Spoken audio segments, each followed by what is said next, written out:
A try-fail cycle is where a hero is required to make several attempts to overcome a specific challenge in the story. Some attempts are partially successful, taking them closer to their goal. Some attempts are total failures, making the situation even worse. In the story of your life, try-fail cycles will test your resilience, but they'll also build your capacity.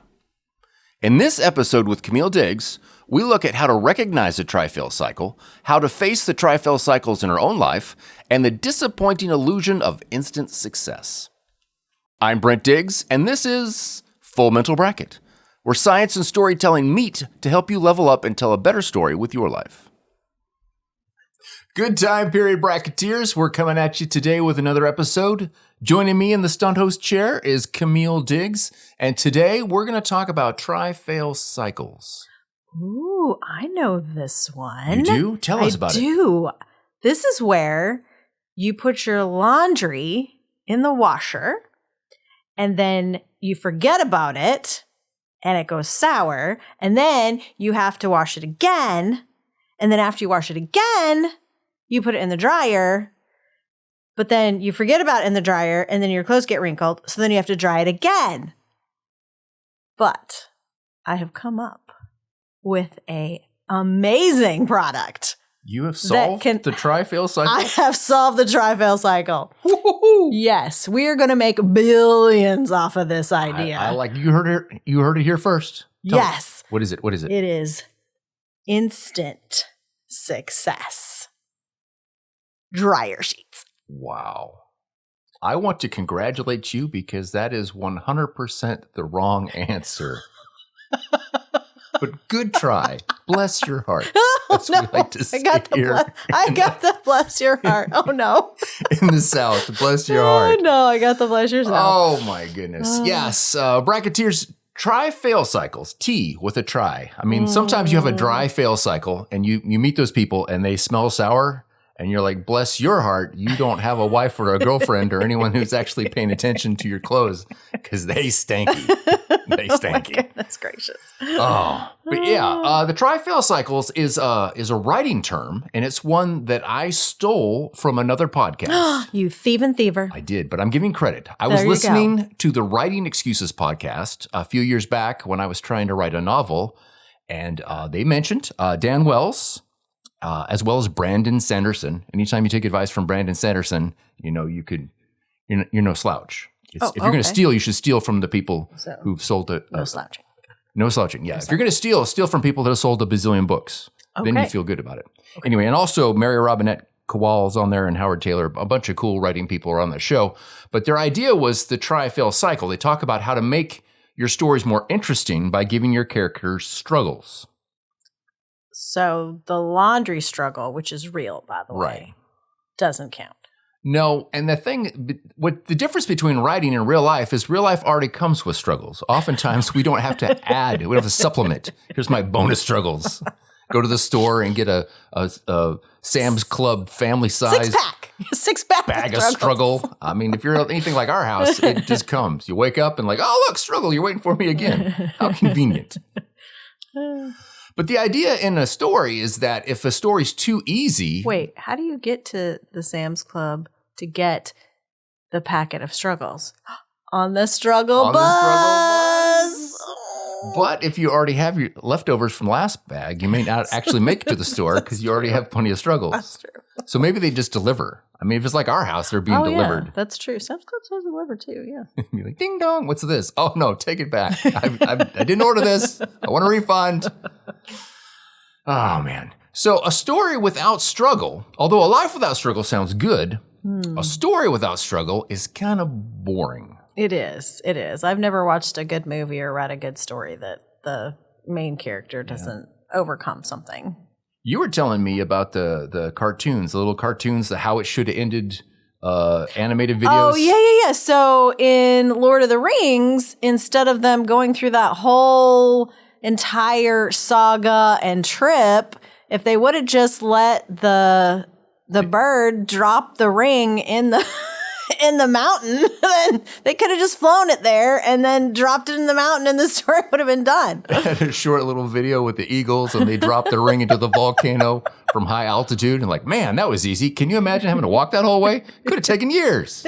Exactly. That would have been great. That would have been great. That would have been an easier story, but it wouldn't have been a better story. No one would have read that story ever, or again, or more than once. Whereas The Lord of the Rings, I personally have read it several times because although sometimes, spoiler, the books are really thick. And so reading the books themselves is kind of a try-fail cycle. It's like, I don't know if I can handle another paragraph long lecture, but they're still good. There. So the thing about a good story and a good life is that the main character never succeeds the first time at bat. There's always struggles. You're always trying, you're failing, you're succeeding partially. Right. You have small successes before the main success. Yeah, and it takes a while. If they always fail, even if they ultimately get success, if they always fail, it still doesn't feel like a good story. No, and that's the thing. The try-fail cycle is it helps you in a character, in a story, it helps you empathize with the character. Because, so here's the thing. In any scene, the question in the scene is, will the character get what they want? So one answer is yes. But once you get the answer yes, the story's over. Once the character gets what they want, not only is that scene over, the entire story's over. They lived happily ever after. They got their bag of gold. They made it home from the dark woods. The story's over. So throughout these scenes, they get closer. Sometimes you get closer, sometimes you get farther away. So two answers in a good story and good scenes are yes, but, and no, and. Did they get what they want? Yes, but not entirely. And then did they get what they want? No. And in fact, they made it worse. Way worse. This also sounds like our struggle stories here too. I can relate to that. I can totally relate to that one. All right, so let's think about what's a good story? Princess Bride. We love The Princess Bride. We do. We have an episode on Princess Bride. Entire episode about it. And growth mindset, which ties very closely to this one. Yes, it does. So one of the great stories in The Princess Bride is Inigo Montoya. Yes. So Inigo Montoya. He has a lot of no ands. Yes. But. Yes. No, but yes. He has a lot of tries and fails. Yes, he does. As do we all. Yes. So he has trained his whole life. He's trained his whole life in fencing. He's searched his whole life for the six-fingered man who killed his father. This is his whole goal in life, is to find this guy and return the favor. Yes. 20 years of searching for the six-fingered man. And then, time. In the castle, while they're trying to rescue Buttercup, who does he find? Count Rugen, the six-fingered man. Yes. So does he succeed? Yes, but. So he defeats Count Rugen's henchmen, but the Count himself runs away and locks the door. So yes, but. Mm-hmm. So then He's Inigo. Very, very cowardly. Yes. Inigo calls his friend Fezzik, the brute squad, has him knock down the door. So then Inigo chases after him. Mm-hmm. Does he succeed? No. No, and. Not only does he not defeat the Count, he takes a flying knife to the guts. Yeah. Which is very painful. Very painful. I'm told. Yeah, I haven't been knife gutted, but I'm told that's the worst way. Yeah. So he doesn't defeat Count Rugen. And then we're also in shock. They're like, what the crap story is this? Why is our good guy getting stabbed? Yeah. Multiple times. Yes. Not only in the gut, but then on each shoulder. Yes. And then what does the Count is very empathetic. He says, that's the saddest thing I've ever heard. How marvelous. Guy collects sad stories. Yes. And if he can write them himself, so much the better. Yeah. You really want him to get his even more so at this point. So Inigo falls to the ground because he's stabbed in the gut. Does he get back up? Does he move forward? Yes, he gets back up. He's back in the fight. It's a yes, but. He's back in the fight, but then he gets stabbed in both arms. Yeah. But then... I just don't understand. If you have enough energy to get back up and start fighting him again later, why didn't you have enough energy to deflect so you didn't get stabbed in both arms? We're going to not cast judgment on flinging knives, seeing that we have no experience in the giving or receiving of flung cutlery. Okay, go ahead. You're good judge. You're on ESPN knife throwing. It's a bad season for him. He's not gonna. All right, so Inigo gets up And he goes in the Terminator mode. Yeah, he Hello, my name is Inigo Montoya. You killed my father. Prepare to die. He's unstoppable. He can't be bargained with. He can't be reasoned with. And he just keeps going forward until he defeats the Count. And he gets his lifelong quest for revenge. Which is a little disappointing in a lifelong quest. But it's a satisfying scene because he has 5 different failures just in that one scene. So what 5 tri-fails does Inigo have? Well, I'll tell you. So he finds the Count and defeats his henchman, but the Count runs away. It's true. So he gets through the locked door, catches the Count again, but takes a knife to the guts. Yes. Gets back up, back in the fight, then gets stabbed twice. Correct. So that's 4 or 5 fails right there. That's a lot of fails. Yes. And so, but he does overcome. And then he gets back on the fencing horse. The horse fence. That's right. And this is just in the just last in that scene, right? Yeah, just in the last scene before he actually succeeds. Yes. Because he had multiple tri-fails in that 20 years when he was leading up to that point. A lot. Once the movie starts, he keeps getting defeated by Wesley and getting knocked out and stuff. And it's like, wow, this is just not going like it's supposed to. That's right. So once again, the tri-fail cycle is a great technique in a story to build interest and make it make you empathize with your character. But how we apply it in the real world life is by realizing that our struggles are not some form of arbitrary punishment. And I speak from experience. Sometimes I feel like life is literally out to get me. It's like, why do I have so many struggles? Right. We say, it's not fair all the time. My story should be easier. But then an easy story is not memorable. And it's not helpful to other people. It doesn't help you learn anything or grow as a person either. Yeah, because that goes, and we're going right into growth mindset. Growth mindset. But, I was thinking about an easy story. It's like, and then after 3 minutes of waiting, the microwave beeped and I got my popcorn. And it's like, and then, people throwing flowers at him like, oh, that was the best story ever. And it's like, no, that was the boringest story ever. There was no struggle. There was no difficulty. You didn't try. You were just like, yeah. Now, if you had actually planted the corn yourself. Oh, that's true. Harvested the corn yourself. Prepared it for making the popcorn. I feel like there's somebody on Instagram that's doing all this right now. Yeah, I mean, for sure. And then we'll plant the corn. And then you finally microwave it. Yes. Then you've done all this effort into this popcorn. Yes. Then yes, you would. That's Yay, true. we got the popcorn. Yeah, there could be like pests to eat the corn. There's a tri-fail cycle. We were going to go harvest it, and then the thunderstorm came in. That's right. So don't make fun of those people that are really excited after their 3 minutes of popcorn. Right. Okay, so there you go. Woo. So, but when you think about a tri-fail cycle in your own life, you realize that struggle is a required ingredient in every great story. That's true. And recently I saw something online about the fact that dopamine, which normally we think of dopamine, getting a hit of dopamine is something that happens when we succeed or we get something that we want. Yeah. And they've actually done some research into the fact that there is a type of dopamine that you get when you fail and that encourages you to keep going. So I looked on Psychology Today, and the title of the article was Failing Forward, Unlocking the Power of Dopamine for Success. Okay. Not instant success. It's the old-fashioned harvest your own success. Yes. So there is a type 1 dopamine that we all know about, we're familiar with, neuron that has that you get the hit after you get a reward and you're feeling, feeling really good.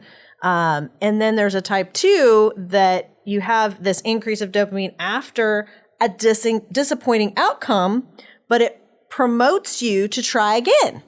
I like it. So it's like a fixed mindset and growth mindset type of dopamine. Yes. Ties into the mindset. Yes. So your ability to cope with the absence of expected rewards is essential for motivation and resilience. I agree. We have struggles in our house sometimes. Sometimes some of us that live here are more easily discouraged than others. Others of us are superheroes of perseverance. Well, I think we just have a different way of looking at things. I've always been the type of person that if I think that I can succeed and I start the try process, then I want to keep going until I actually succeed. And sometimes I even have a very like tunnel vision about it. Like, don't distract me. Don't distract me. Don't distract me because I've got going it. down or heat stroke. No, we got to finish it. We got to do this. Interrupt it all. we got to keep going. We got to finish this. I've got to have this project done. Ambulances are standing by so you could finish. Yes, but sometimes some people they are more resilient to continuing the process and getting to that success. Yes. Some people. Just stop and pat yourself on the back right there. Some people. Not naming any names, but it's me. Oh, all right. That's great. So the thing that's helped me is that in thinking about the whole, and maybe it's my type 2 dopamine or whatever, I don't know, or until it kicks in, something that's helped me is realize that the adversity and the struggle in my story, they're not only are they required steps for a great story, they're teachers that help us grow and improve. They help us transform into the person who can actually solve the problem of the story. Without the try-fail cycles, you don't grow, you don't learn. The whole point of the story is transformation. And I think we did talk about that too when we were talking about The Princess Bride and how the prince doesn't ever, he doesn't grow as a person because he doesn't really have, he has all the people around, all the yes men saying, yes, yes, yes, whatever you say, whatever you say, whatever you say. So he doesn't really have to fail. Yeah, so he doesn't learn or grow as a person because he never has to fail. Yeah, you could call that like the Humperdinck syndrome. Yes. It's like if you've never taken any risks, if you've coasted on your prestige or daddy's money or your title, or you just never left the comfort zone or anything, then you never build this. When you finally do find a struggle, you're completely unprepared for it since you've never faced struggle before. It's also kind of like when you're saving up money for something, when you have something that you have to wait for, then it seems like it means more than if it was just handed to you. Yeah, I'm not really great with delayed gratification, but there is definitely, as I study more and do more research, there's just over and over again, it's the process that satisfies, not the end goal. The end goal is a nice little thing, but like, oh yeah, we did it, we made it, we got 10,000 this, or we got the promotion. But if you're not enjoying the process, that's where all the satisfaction comes by. And that's where you grow with other people too. Absolutely. You go through a struggle with someone and then you grow closer together. If everything is always easy, you might not have that same growth together as married couples or at work or with your family. It's the struggles that create memory and help you to grow closer to one another. That's a good point, because we talk about the social wealth of having strong social connections, relational wealth, social wealth. And, without struggle, sometimes you don't lean into your tribe. Sometimes you struggle-free life feels more independent. Well, there's certain memories that we have from times with our kids when we've gone through hard times, struggles, and then we've had the success, then we really, are you thinking what I'm thinking? If it involves inner tubes and who needs to map out the river, I'm sure it'll all wash out fine. You're thinking the same thing. Yes, I was. Right. Okay. Exactly. Well, traumatizing your kids 101. Hey, baby, just drop us off. Me and the kids, 4 people, 2 inner tubes. We'll be fine. This river will drift past the campground. It's not like there's going to be a huge concrete dam and wild dogs and being cut open by sharp rocks. And actually, it was all those things. No cell phones. It's like, she doesn't know where we are. We don't know where she is. It's like we're just, come on, kids, we're just going to follow this river all the way to the campground. And then the river, then it was like only 2 inches deep. I'm like, it's got to get deeper so we can drift. Nope, we carried them inner tubes. After that first little 3/4 of a mile, we were carrying the whole rest. Yes. Yes, that was. But it did. It bonded us together. It did. And when you finally got to the campground, you were ever so thankful to be there. Yes. Someone was ready to go home. It's like, I've been waiting to go home. And then like everyone's all sunburned and like, I'll save that. We'll pocket this conversation when everyone's not going to snap and go crazy. There you go. And then a long sunburn drive all the way home. Oh, man. So you were thinking about that too? Yes, I was. I'd hoped that you'd forgotten about that. Nope. That's a core memory for us and our kids, I'm sure. All right. So building a satisfying life requires us sometimes to push through the negative feelings, because often, it's not the problems themselves and the struggles, it's the emotions that come with them, the discouragement and the depression. And it's just like, this is never going to take. Yeah. Sometimes your feelings are going to lie to you and you have to talk to your feelings and tell them no. Not my feelings. My feelings are very honest. Especially when they tell me that trash doesn't need to be taken out. Who needs to go to work? That's crazy talk. All right. You might have a point. Whew. So another point to remember as we're kind of wrapping this up is that your feelings are the result of your interpretations of situations. Like when you hit a struggle, if you see the struggle, if you see that you're working and you're growing and this is how you work out and get better, then you're going to deal with that from that interpretation. You're going to have better emotions and better responses than if you interpret that as life hates you and everything always goes wrong for you. And here it goes again, more and more struggles. Sam's Club delivered again. But both are true. I mean, if you think about this, if you're out there, you can focus on the idea that, oh my gosh, I'm in over my head, or you can focus on the idea I'm learning to swim. And often they're both true. It just depends on which interpretation you're leaning into. As long as you're not learning how to swim in Hurricane Camille. I don't recommend learning how to swim in a hurricane. You need to pick your battles. Slow, incremental growth. There you go. But even in that slow, incremental growth, you're like, oh my gosh, the water's deep. What am I doing here? Hopefully the winds are not blowing. Hopefully I didn't convince you to go on an inner tube trip. There you go. Hopefully. All right. So we have some takeaways for you today. So questions to think about here after everything we've talked about. Yeah. Are there areas in your life where you're expecting quick success? And is that realistic? I mean, think about it. What might these struggles be teaching you? Ooh, that's a good one. We need good lessons like that. In what ways could your challenging story help someone else more than an easy, struggle-free story? I mean, we talk about that in coming back from the hero's journey and building your legacy, that your struggles have built wisdom and counsel that you can give to other people. That's right. What you've gone through, you can now share and support somebody else who's going through that same struggle. I mean, the Humperdinck syndrome, not only can you not deal with your own struggles, you can't help other people with their struggles because you've never learned. There you go. So that's all we have for you in this episode. Be sure to tune in soon because we have so many more episodes coming your way. Good stuff. Thank you and goodbye. Bye. Thanks for watching. If you're looking for more ways to build a meaningful and satisfying life, your next video is standing by.